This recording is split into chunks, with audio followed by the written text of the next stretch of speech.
Hello friends, I feel very happy to welcome you on my YouTube channel Brain Boost। React.js के interview series में मैं आप सभी का स्वागत करता हूँ। एक बहुत ही इम्पोर्टेंट कंसेप्ट पे अब हम कुछ क्वेश्चंस देखने वाले हैं जिसका नाम है वर्चुअल डॉम। तो चलिए फिर स्टार्ट करते हैं। हमारा जो क्वेश्चन है, what is the virtual DOM and how does React use the virtual DOM to render the UI, यह हमारा क्वेश्चन है। अब देखिए, वर्चुअल डॉम जो है it is the memory representation of actual DOM. Actual DOM जो है उसकी एग्जैक्ट कॉपी है वर्चुअल डॉम। और रिएक्ट जो है virtual DOM and actual DOM को कनेक्ट करने के लिए रिएक्ट डॉम नाम की एक लाइब्रेरी है, उसका यूज़ करता है। यहाँ पे देखिए, रिएक्ट जो है दो वर्चुअल डॉम का यूज़ करता है। अब वो किस लिए वो हम आगे देखेंगे। अब वर्चुअल डॉम इंट्रोड्यूस क्यों किया? Why was virtual DOM introduce? क्या विदाउट वर्चुअल डॉम हम रिएक्ट यूज नहीं कर सकते थे? कर सकते थे, पर उसके कुछ डिसएडवांटेजेस फिर हमें बियर करने पड़ते थे। तो फिर क्या है वो डिसएडवांटेज जिसकी वजह से हम वर्चुअल डॉम का यूज कर रहे हैं?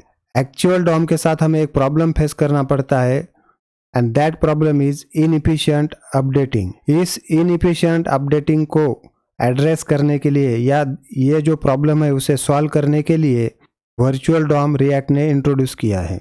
अब ये inefficient updation means what? JavaScript में डॉम के मैनिपुलेशन है वो बहुत स्लो है एंड बिकॉज ऑफ दैट जो हमारा एप्लीकेशन है उसका परफॉर्मेंस अफेक्ट होता है। दूसरा है कि यहाँ पे जो डिसएडवांटेज है वो ये है कि अगर हम छोटा सा भी चेंज करते हैं तो पूरा का पूरा इंटायर डॉम जो है वो अपडेट किया जाता है। अगर हमारे एप्लीकेशन में मल्टीपल एंड फ्रिक्वेंट अपडेट्स है तो ये तो परफॉर्मेंस पे बहुत ही ज़्यादा एडवर्स इफेक्ट करेगा। इसका मैं आपको एक एग्जांपल देता हूँ। सपोज हमारे पास 1000 नेम्स की एक लिस्ट है और उसमें का अगर हम एक भी नेम चेंज करते हैं, अब एक नेम चेंज करना मीन्स ये बहुत छोटा चेंज है, लेकिन उस छोटे चेंज के लिए भी इंटायर डॉम क्या होगा? अपडेट होगा। इसी प्रॉब्लम को अवॉइड करने के लिए वर्चुअल डॉम को इंट्रोड्यूस किया गया है। Next question is how does it work? यहाँ पे जो पहला डायग्राम है वो जावास्क्रिप्ट का है और जो दूसरा है वो है रिएक्ट का। अगर जावास्क्रिप्ट में हम कोई भी चेंज करते हैं तो जो एक्चुअल डॉम है वो अपडेट होगा, लेकिन रिएक्ट में वैसा नहीं होता है। इन केस ऑफ रिएक्ट अगर आप कोई भी चेंज करते हो तो सबसे पहले वर्चुअल डॉम अपडेट होगा और बाद में फिर रियल डॉम जो है वो चेंज होगा। अब ये कैसा वर्कआउट होता है वो देखते हैं। In order to learn this concept आप लोगों को कुछ चीज़ें यहाँ पे समझनी पड़ेगी। वर्चुअल डॉम के ऑब्जेक्ट्स जो है अगर उनमें कोई चेंज होता है तो वो स्क्रीन पे डायरेक्टली रिफ्लेक्ट नहीं होगा, लेकिन रियल डॉम का ऑब्जेक्ट अगर चेंज होता है तो वो जो चेंजेस है वो डायरेक्टली आपको रिफ्लेक्ट होंगे आपके स्क्रीन पे।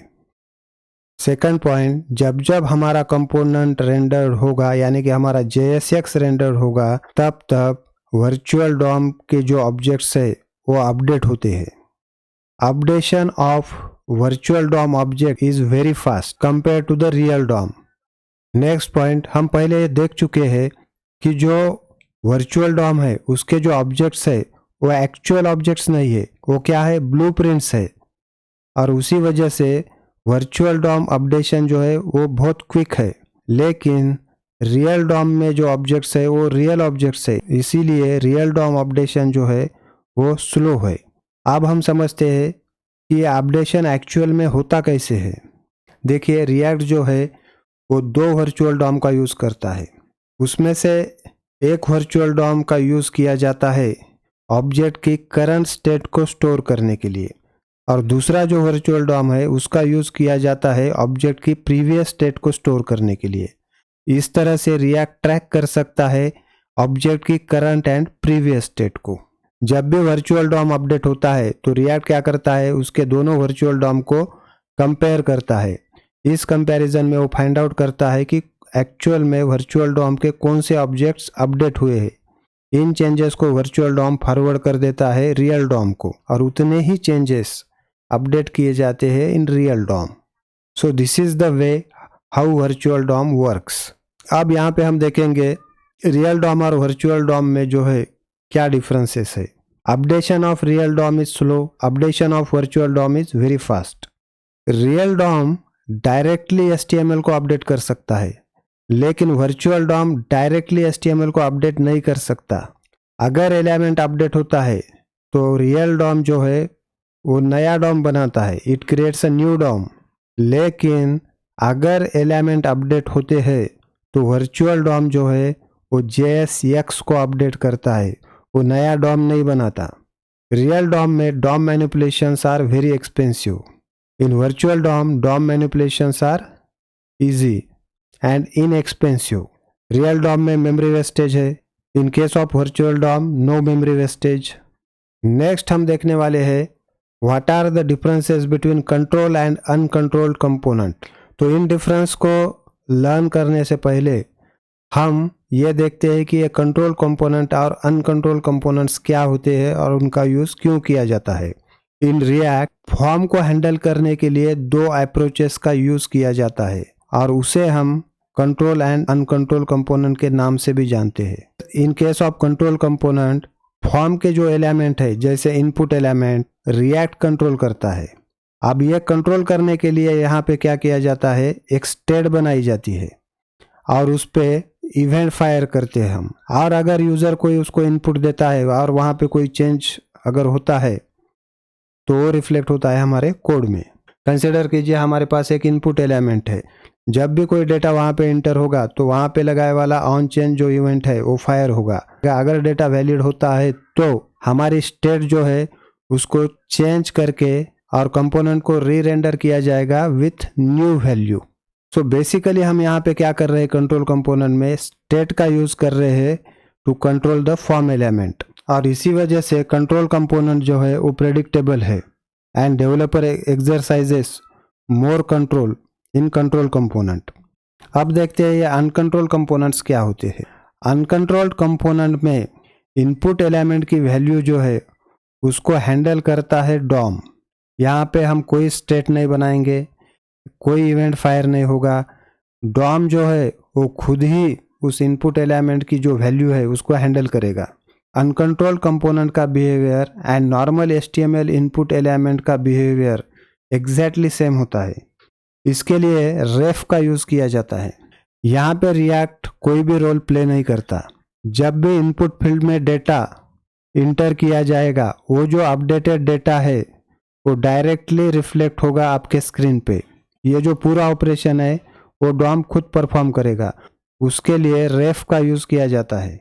अनकंट्रोल कंपोनेंट के कुछ डिसएडवांटेज है वो मैं आपको बताता हूँ। ये जो अनकंट्रोल कंपोनेंट है ये प्रेडिक्टेबल नहीं है। अब प्रेडिक्टेबल क्यों नहीं है, क्योंकि during the life cycle of component ये जो रेफरेंस है वो लूज हो सकता है या फिर चेंज हो सकता है बाय एनी अदर सोर्स। उसी की वजह से every time we can not be sure about the data. Second, user के हाथ में कंट्रोल बहुत कम है। तो हमने अनकंट्रोल कंपोनेंट के बारे में देखा। कंट्रोल कंपोनेंट का भी एक डिसएडवांटेज है। Suppose we have 100 input fields, तो उसके लिए हमें 100 स्टेट्स बनाने पड़ेंगे। अगर आपके इनपुट एलिमेंट्स बढ़ते जाते हैं तो स्टेट का काउंट भी बढ़ते ही जाएगा, तो उसकी वजह से मेमोरी यूटिलाइजेशन बढ़ेगा। ये एक डिसएडवांटेज है कंट्रोल कंपोनेंट का। अब कौन सा यूज़ करना चाहिए ये डिसाइड करते ही आपको कंट्रोल कितना चाहिए, ये क्वेश्चन बहुत बार पूछा जाता है। इसको आप अच्छे से प्रिपेयर कीजिए। Next question is explain about the types of side effect in React. देखिए रिएक्ट में जो साइड इफेक्ट्स है they are taken care by either event handler और यूज इफेक्ट हुक। तो ये जो है ये 2 कैटेगरी में हम इनको डिवाइड कर सकते हैं। एक है without cleanup and with cleanup. Without cleanup में है नेटवर्क रिक्वेस्ट मीन्स हमारे API calls, then logging and DOM mutation या डॉम मैनिपुलेशन। ये जो है इनको क्लीनअप करने की कोई ज़रूरत नहीं है। लेकिन जो हमारी दूसरी कैटेगरी है उसमें जो भी साइड इफेक्ट्स होंगे उन सभी को क्लीनअप करने की ज़रूरत होती है। सब्सक्रिप्शन सेट करते हैं तो उन्हें हमें कैंसिल करना पड़ेगा।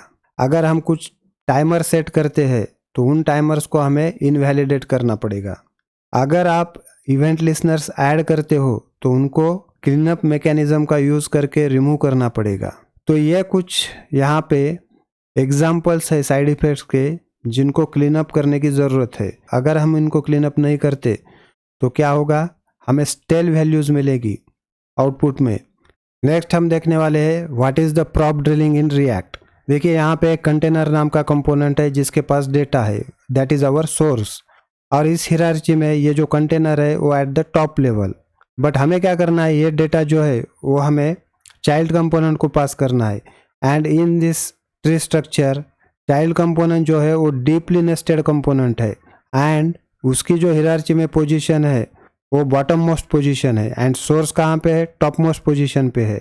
अब ये डेटा हमें पास करना है तो उसके लिए हम क्या करेंगे, प्रॉप का यूज़ करेंगे। लेकिन पास करते समय हमें क्या करना पड़ेगा, कंटेनर के बाद जो कंपोनेंट है उनको हम पास करेंगे। नेक्स्ट लेवल इन हियरार्ची वो पास होगा, फिर नेक्स्ट लेवल इन हियरार्ची वो पास होगा। We are just keep passing data to every level in hierarchy until it reaches to the child component. लेकिन ये जो इंटरमीडिएट कंपोनेंट्स है वो उस डेटा का यूज़ ही नहीं कर रहे हैं, यूज़ तो चाइल्ड कंपोनेंट कर रहा है, यानी कि अननेसेसरीली डेटा यहाँ पे पास किया जा रहा है। तो इसे कहते हैं प्रॉप ड्रिलिंग। इसको अवॉइड करने के लिए हम कॉन्टेक्स्ट एपीआई का यूज़ करते हैं। इसके रिलेटेड जब क्वेश्चंस आएंगे तब हम उसके बारे में डिस्कस करेंगे। अब यह प्रॉप ड्रिलिंग का डिसएडवांटेज क्या है, जो कंपोनेंट उसका यूज़ नहीं कर रहे हैं उनको अननेसेसरीली उस डेटा को एक्सेस करना पड़ रहा है। So thank you very much for watching this video. I hope you like the content. मिलते हैं हम हमारे नेक्स्ट वीडियो में कुछ और कंसेप्ट्स के साथ।